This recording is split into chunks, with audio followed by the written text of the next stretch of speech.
हे class 10 students, welcome है आपका इस न्यू पार्ट के अंदर।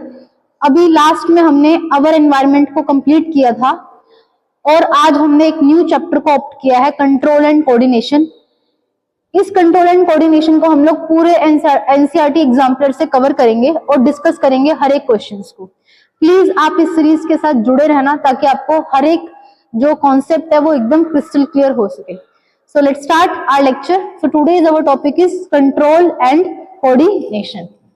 So first of all हमारा जो पार्ट ए रहेगा वो क्या रहेगा, हमारे MCQ क्वेश्चंस रहेंगे।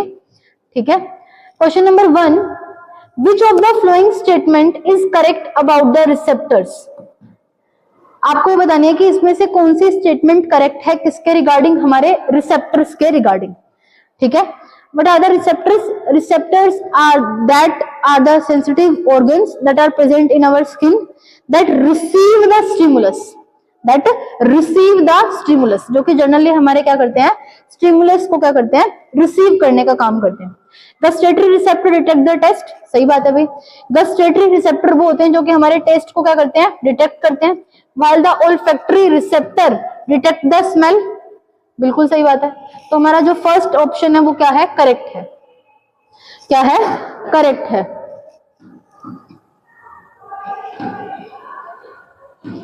ठीक है, नेक्स्ट देखिए, both gustatory and the olfactory receptor detect the smell, नहीं, ये तो हमारा गलत है, ये भी गलत है। ऑडिटरी रिसेप्टर कौन से होते हैं, जो सुनने का काम करते हैं, हियरिंग का काम करते हैं। ठीक है, olfactory receptor detect the taste, नहीं, ये तो स्मेल का काम करते हैं। तो हमारा ऑप्शन नंबर क्या हो जाएगा, ए करेक्ट हो जाएगा। ये वाला हमारा क्या हो जाएगा, करेक्ट हो जाएगा। क्लियर है अभी सभी को? हाँ जी, क्वेश्चन नंबर 2 देखिए, electric impulse travel in a neuron.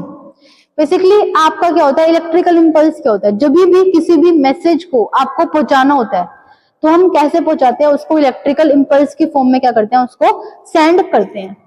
ठीक है, तो मैं आपको थोड़ा सा बता देती हूँ। यहाँ पर देखो ये क्या होता है। ठीक है, अगर हम लोग बहुत नॉर्मल सी देखें, यहाँ पर ऐसे हम लोग बना सकते हैं। ठीक है, ये आपकी क्या है, सेल बॉडी, क्या है, सेल बॉडी। और ये क्या है, आपके डेंड्राइट्स। ठीक है, यहाँ पर क्या है आपका एक्सोन, क्या है ये, एक्सोन। और यहाँ पर क्या है, ये एक्सोनल एंड, क्या है, एक्सोनल एंड। ठीक है,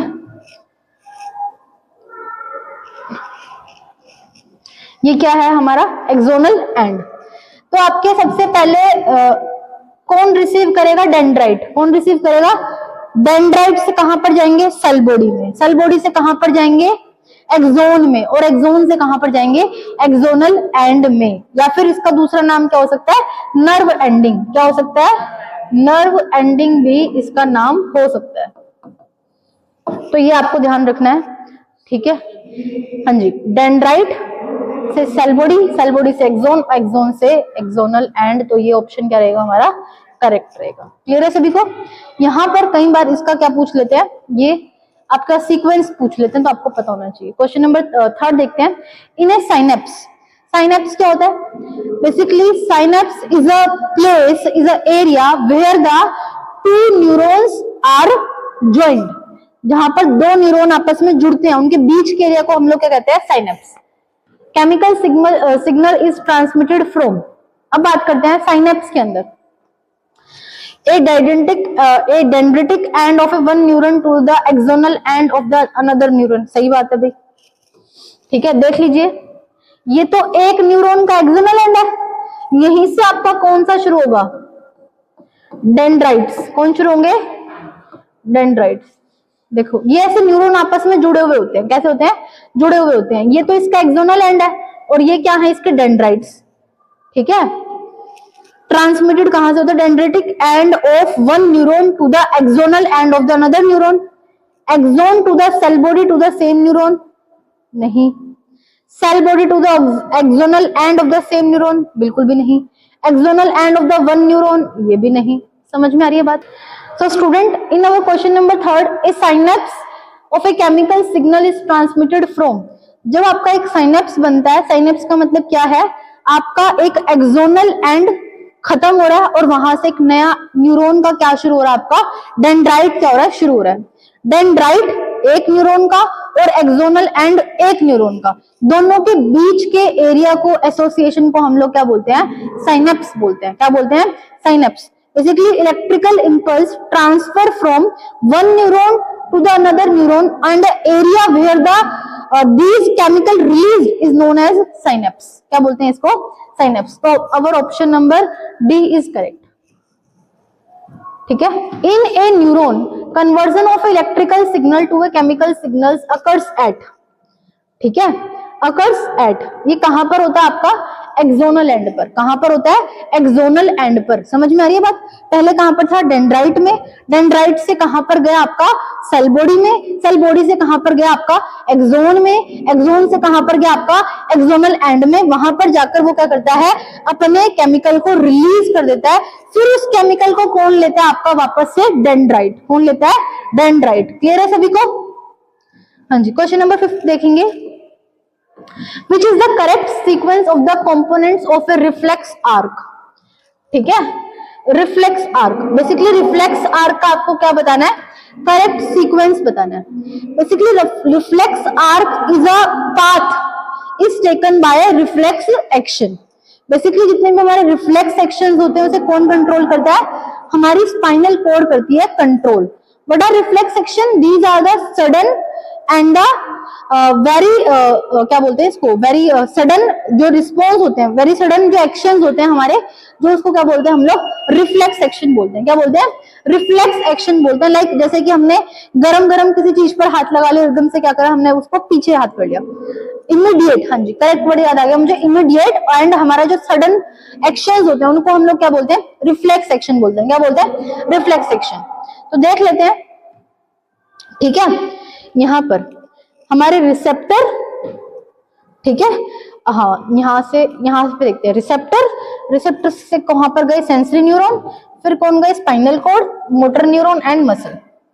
ठीक है, जैसे कि फॉर एन एग्जांपल, मैंने किसी, मान लेते हैं पेन है, ये पेन बहुत गर्म है, मान लो मैंने इसको ऐसे टच कर लिया, तो यहाँ पर मेरे हैंड के रिसेप्टर थे, ये रिसेप्टर मेरी स्पाइनल कॉर्ड को क्या पहुंचाएंगे, मैसेज पहुंचाएंगे।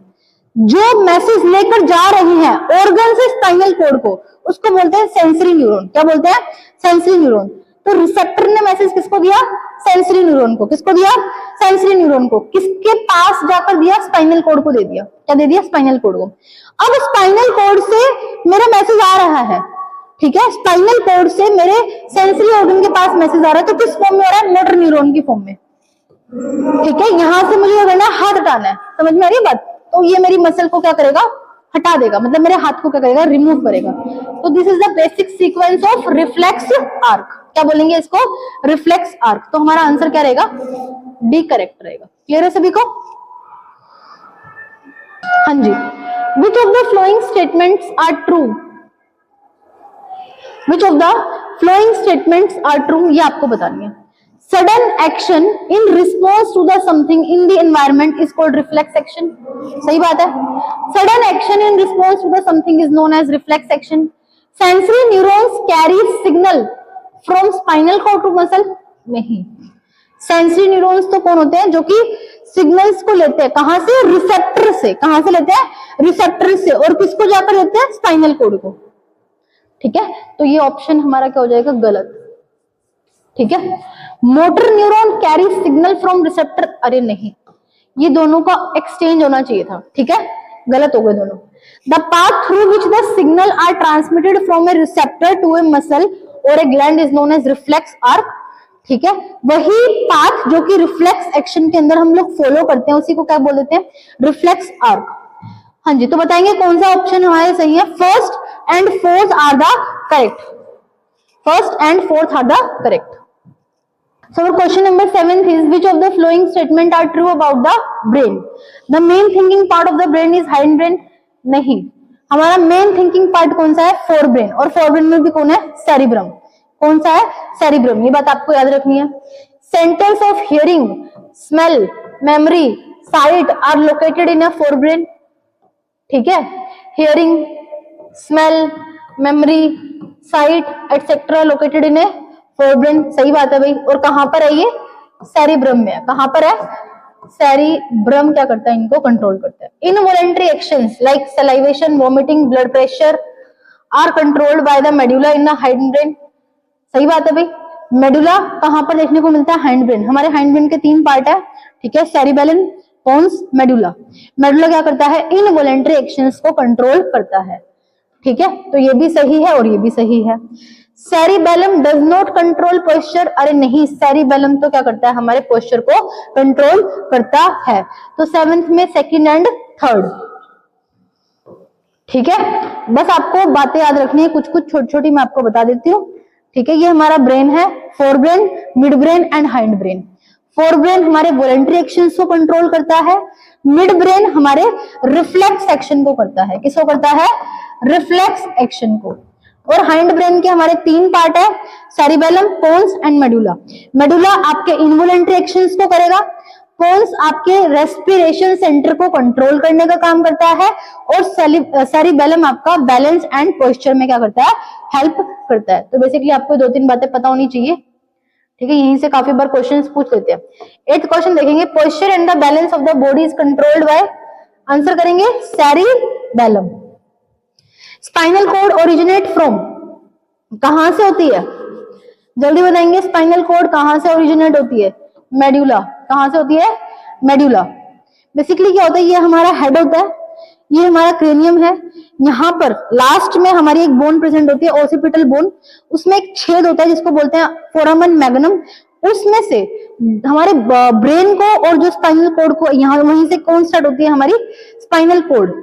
और स्पाइनल कॉर्ड की कवरिंग को क्या बोलते हैं? Vertebral column. क्या बोलते हैं? वर्टिबल कॉलम, ठीक है। तो यहाँ से हमारी क्या शुरू हो जाती है? यहाँ से हमारी स्पाइनल कॉर्ड शुरू हो जाती है। और ये कौन से हिस्से से शुरू होती है? मेडुला से। कौन से हिस्से से शुरू होती है? मेडुला से। ये बात आपको ध्यान रखनी है। The movement of shoot towards the light, light की ओर हम क्या कर रहे हैं? शूट की मूवमेंट हो रही है। मान लो ये हमारा सन है, ठीक है, और ये हमारा जो शूट है वो क्या हो गया? यहाँ पे थोड़ा सा टिल्ट हो गया, मूव हो गया। तो इस ट्रोपिज्म को क्या बोलेंगे? Phototropism. Basically tropism is the movement, it depend upon the direction, ठीक है। हाँ जी, डायरेक्शन डिपेंडेंट हमारी क्या होती है? मूवमेंट होती है। The main function of A abscisic acid is, हाँ जी, हमने प्लांट्स के 5 हॉर्मोन्स पढ़े थे। फर्स्ट हार्मोन क्या होता है हमारा? कौन सा हार्मोन होता है हमारा? ऑक्सिन। ऑक्सिन किस में हेल्प करता है? हमारी सेल की ग्रोथ में हेल्प करता है। किस में हेल्प करता है? सेल की ग्रोथ को प्रमोट करने का काम करता है। फिर हमने पढ़ा था जिब्रेलिन। जिब्रेलिन बेसिकली आपकी स्टेम की ग्रोथ को प्रमोट करने का काम करता है। फिर हमने पढ़ा था साइटोकाइनिन, जो कि आपके सेल डिवीजन को प्रमोट करता है। फिर हमने पढ़ा था abscisic acid, these are the plant inhibitor. एक ये इनहिबिटर है क्योंकि प्लांट की ग्रोथ को क्या करता है? इनहिबिट करने का काम करता है, ठीक है। And the last one is ethylene, जो कि आपके एनसीईआरटी में नहीं है। जनरली ये राइपनिंग हार्मोन होता है प्लांट्स को। सिनेसेंस, सिनेसेंस का मतलब होता है बुढ़ापा। जब किसी भी फूल का या प्लांट का बुढ़ापा आ जाता है तो उसके लिए एक हार्मोन रिस्पॉन्सिबल होता है, जिसको हम लोग क्या बोलते हैं? Ethylene hormone. क्या बोलते हैं? इथाइलिन। देख लेते हैं। Increase the length of a cell, नहीं। प्रमोट द सेल डिवीजन, नहीं। इनहिबिट ग्रोथ, जो हमारे पेड़ों पर से पत्तियां गिर जाती हैं, ठीक है, वो किसकी वजह से गिरती हैं? एब्सिसिक एसिड के हार्मोन की वजह से गिर जाती है। आइए देखते हैं नेक्स्ट क्वेश्चन।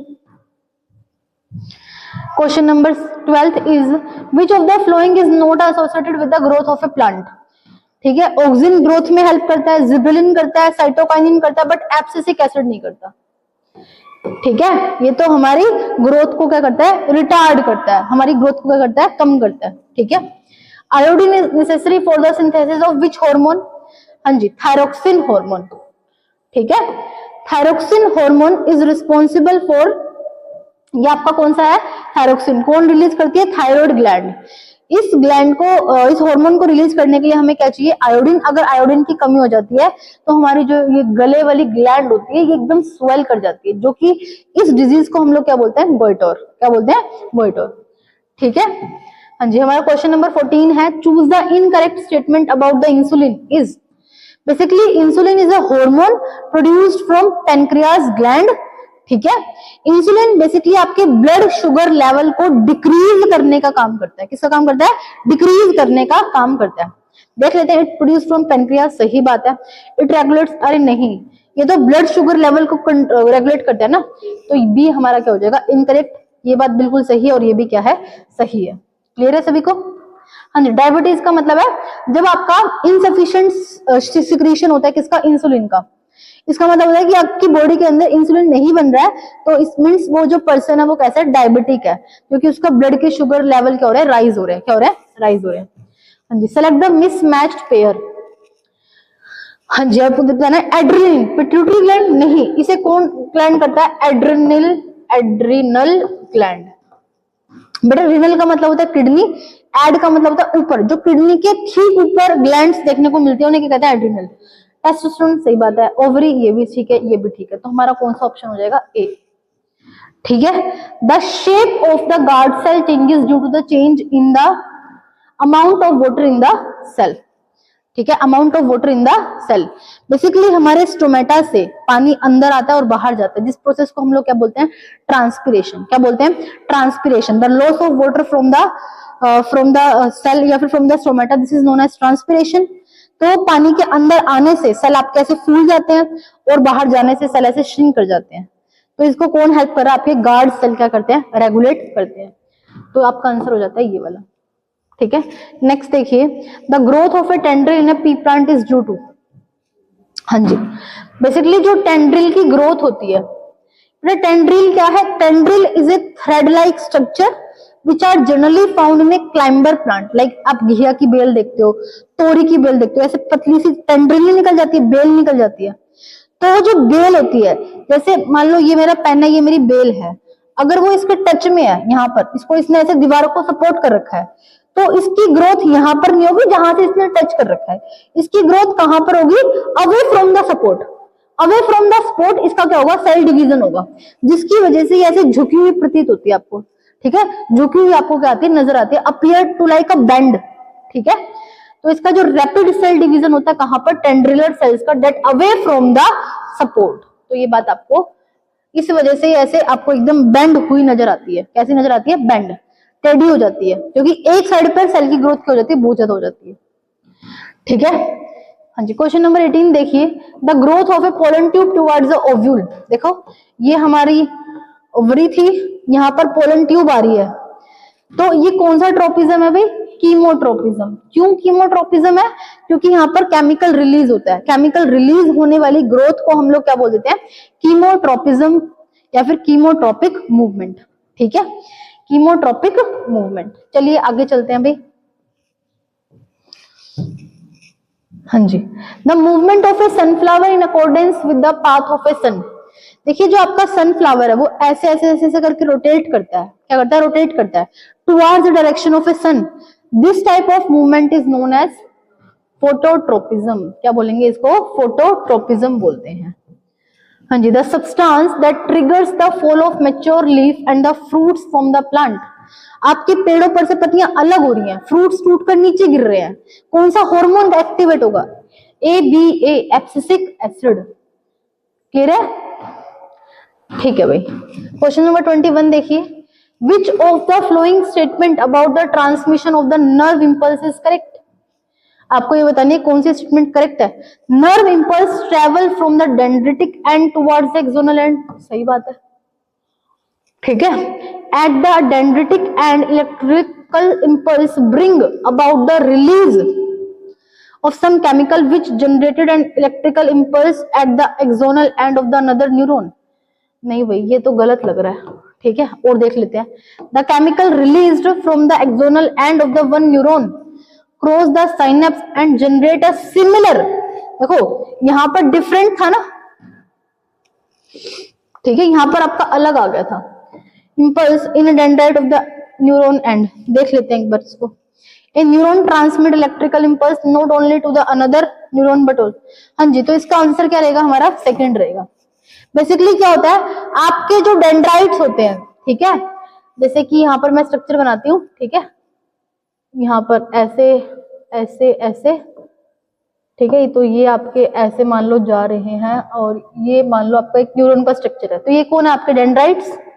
कौन है, डेंड्राइट्स। ये क्या कर रहे हैं, नर्व इम्पल्स को ले रहे हैं, फिर ये कहाँ जाएगा, सेल बॉडी में, सेल बॉडी से एक्सोन्स में, एक्सोन से एक्सोनल एंड में, वापस से कहां पर जाएगा ये, डेंड्राइट में। कहां पर जाएगा, डेंड्राइट में। देखो, at the dendritic end of the electrical impulse bring about the release of the some chemicals which generate an electrical impulse at the axonal end of the another neuron।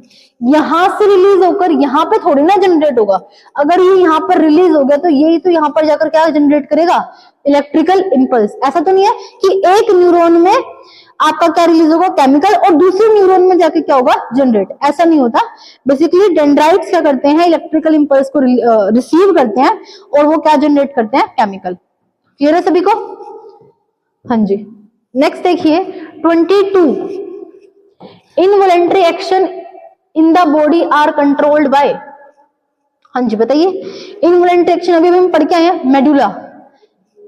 ठीक है, medulla कहां पर पाया जाता है, आपका हिंड ब्रेन का part है। क्लियर है सभी को? हाँ जी। क्वेश्चन नंबर 23 देखेंगे, विच of the following is not a involuntary action. इसमें से कौन सा इनवॉलेंटरी एक्शन नहीं है? च्यूइंग, वॉमिटिंग, उल्टी आ सकती है हमें, ये इनवॉलेंटरी एक्शन है। सलाइवेशन, हार्ट बीट भी है, बट चबाना तो हमारी मर्जी है ना भाई, हम चबाएं ना चबाएं। ठीक है, तो एक ऐसा एक्शन नहीं है, ये इनवॉलेंटरी एक्शन नहीं है। When a person is suffering from a severe cold or she cannot, अगर मान लो किसी को बहुत ज्यादा जुकाम हो गया तो इसका मतलब उसके olfactory रिसेप्टर्स ब्लॉक हो गए हैं, तो इसका मतलब वो डिटेक्ट नहीं कर पाएगी किसको, स्मेल को। टेस्ट तो बता सकती है, स्मेल ऑफ परफ्यूम एंड अगरबत्ती। सही बात है भाई, क्या आंसर आ जाएगा, बी। डिफरेंशिएट रेड लाइट, अरे भैया तो देख के बताना होता है, रेड लाइट और ग्रीन लाइट। क्लियर है सभी को? हाँ जी। What is the correct direction of the flow of the electrical impulse? हाँ जी, मुझे फटाफट से आंसर करेंगे आप, देखना नहीं है भाई सबको। देखो, ये बिल्कुल सही सीक्वेंस बता रखा है। देखो ये क्या दे रखा है, हमारी नर्व एंडिंग। नर्व एंडिंग से कोई सिग्नल जाता है क्या? नहीं, डेंड्राइट से जाता है, तो ये तो गलत हो गया हमारा। देखना, यहां पर भी नर्व एंडिंग से जा रहा है, ये भी गलत हो गया। अब देखते हैं ये यहां पर कहां पर जा रहा है। देखो, डेंड्राइट से एक्सोन, यहां पर सेल बॉडी, सेल बॉडी से एक्सोन, और एक्सोन से नर्व एंडिंग, नर्व एंडिंग से फिर से डेंड्राइट, डेंड्राइट से फिर आपकी सेल बॉडी, सेल बॉडी से एक्सोन, और फिर ऐसे। तो ये ऑप्शन आपका क्या होगा, करेक्ट।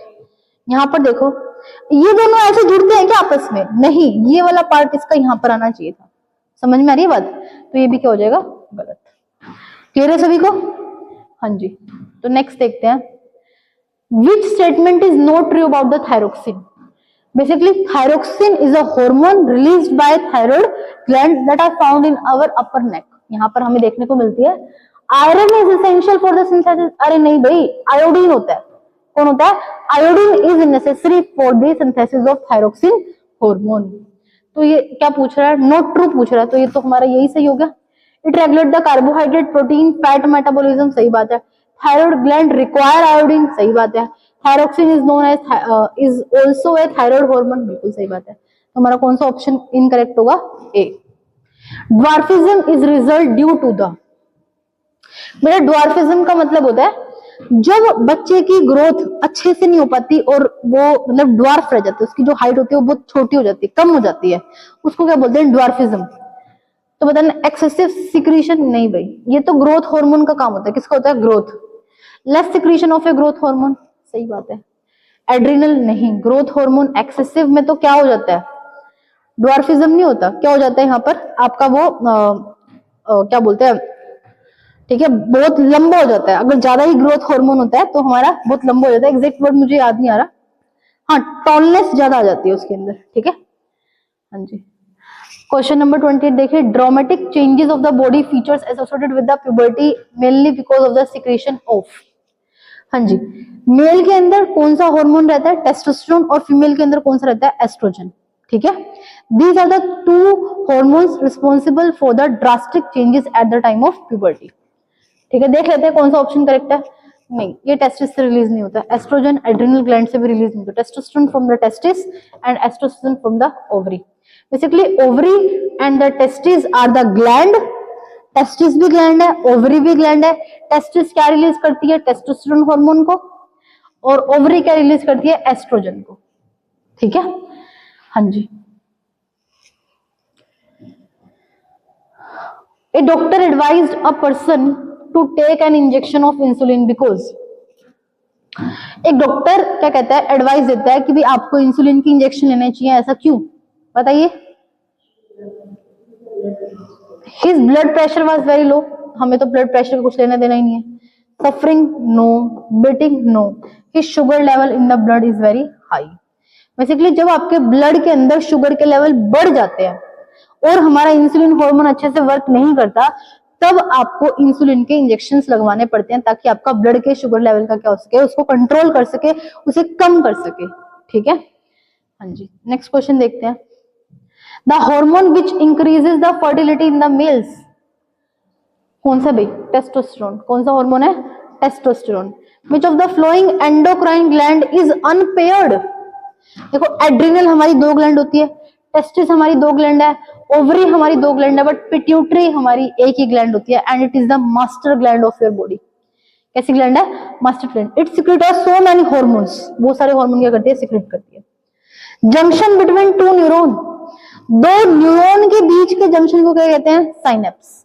क्या कहते हैं? साइनेप्स। तो तुम कहोगे मैडम न्यूरोमस्कुलर जंक्शन किसको कहते हैं? अगर एक न्यूरॉन हो और एक मसल हो, उन दोनों के बीच के जंक्शन को कहते हैं न्यूरोमस्कुलर जंक्शन। क्या बोलते हैं? Neuromuscular junction. न्यूरल जॉइंट नाम की कोई चीज नहीं होती। ठीक है, सेल जंक्शन क्या होता है बेटा? 2 सेल जब आपस में जुड़ते हैं, उनके बीच वाले एरिया को क्या बोलते हैं? Cell junction. ठीक है, तो साइनेप्स आ जाएगा। क्या आ जाएगा? साइनेप्स।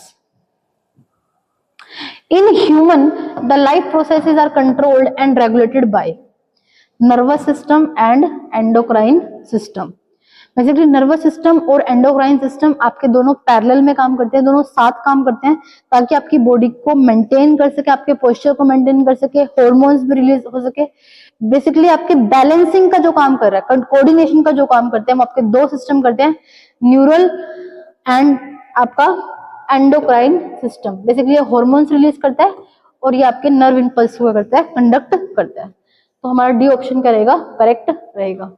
तो it's all about the MCQ of the control and coordination. यहाँ पर हम लोगों ने इसके एमसीक्यू पार्ट को कवर कर लिया। नेक्स्ट लेक्चर के अंदर हम लोग शॉर्ट आंसर टाइप एंड फिर हमारे लॉन्ग आंसर टाइप को क्या करेंगे? कवर करेंगे। आज के लिए इतना ही, मिलते हैं अपनी नेक्स्ट वीडियो के अंदर। Thanks for watching.